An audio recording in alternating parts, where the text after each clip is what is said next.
What is going on, everyone? Anthony here, and welcome back to another video here on Let's Talk Resident Evil. As you know, the coverage from Game Informer has been pretty extensive.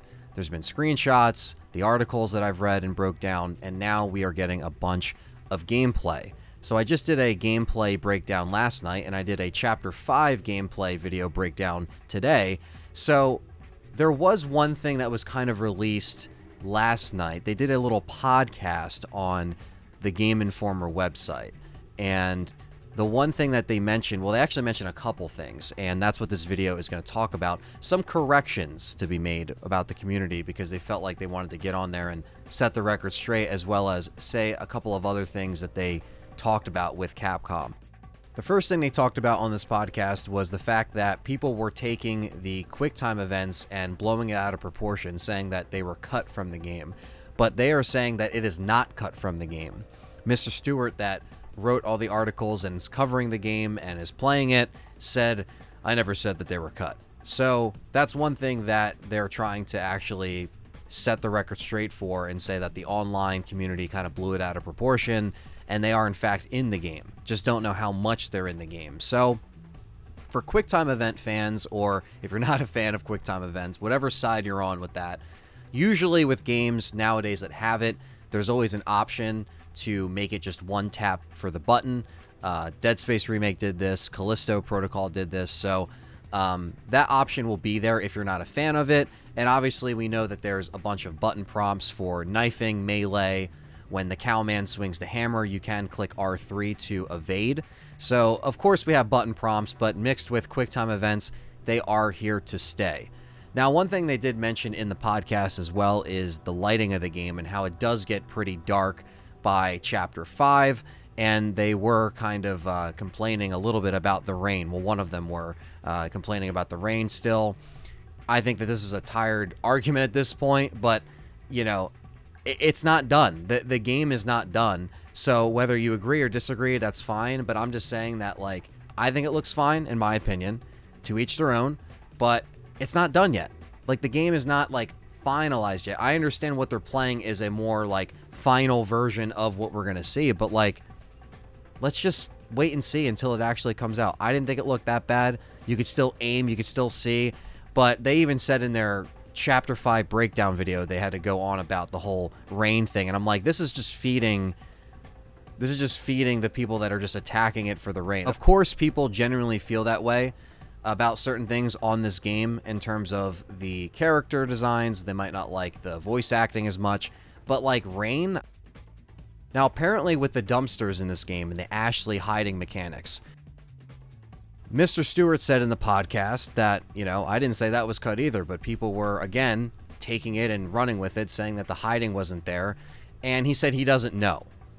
But the way Capcom answered their questions about why they made those changes really fell on the realism side, where they felt like Ashley hiding by herself really didn't make sense for the situation, and it would make it a little bit too easy. And also her just, you know, sitting in one spot when you tell her to wait isn't really going to work. So they made her move around. When you tell her to spread out, she's kind of away from the hordes of enemies, and then when you tell her to come on, she, you know, wanders her way back without just, you know, again, the whole, like, picking her up and you can stab them and they can fall down. Like, all that stuff is really cool. I like the fact that they showed that more in the gameplay that we saw, and it does look like she does move around. It doesn't look like the AI is completely, you know, out of whack here. We don't know yet, of course, but the Ashley mechanic stuff with the hiding, Capcom doesn't really seem like they're going to do it. He probably just didn't want to assume in the podcast here, but we're not sure. But I think Capcom isn't going to really do the hiding thing unless they end up, you know, doing it later. But you have the stealth mechanics there as well for when Ashley is with you, which is exactly what happens at the beginning of Chapter 5. So one thing that they also wanted to talk about in the podcast was some things they said to Capcom in passing with the interviews and everything that they were working on. They asked them about the boss fights and if they're going to really be pretty similar to how they were in the original, and they said yes, the essence of most of the boss fights are going to be the same, with a couple of them reworked a little bit. They didn't obviously specify, so, you know, we can wonder what they will be. I think the Krauser fight, maybe the Salazar fight, definitely will be reworked. Those just come to mind. But that's the thing with them changing certain things with the boss fights, where it does seem like they still want to keep a lot of them very similar to how they were, but add the extra little layers to the boss fights where it's needed, not where it's just like unnecessary to change it, right? And they wanted to talk about the Salazar statue. That's something they brought up in the podcast as well, where they kind of jokingly asked them about that, and they're just like, wait and see, which, you know, they're keeping things close to the chest, so that makes sense. They're just kind of waiting until, you know, you see more. I think the castle we won't see much of until we actually play the game, unless the next trailer or showcase for Resident Evil or Capcom shows more from that, but we'll see. Another thing they wanted to bring up was the Chainsaw Man. Now, I know that, you know, Dr. Salvador, that name comes from the American translation with the bottle caps. I know he was never really called that in Japan, so they just reference him as Chainsaw Man. But there was a bunch of differences with the Chainsaw Man in terms of how they wanted to make him look. They wanted him to be taller, muscular, have a long trench coat, and different variations of his chainsaw. But they ended up cutting it back and scaling it back more to how he looked in the original, with the, you know, potato sack with the eyes bulging now. That's the new edition, right?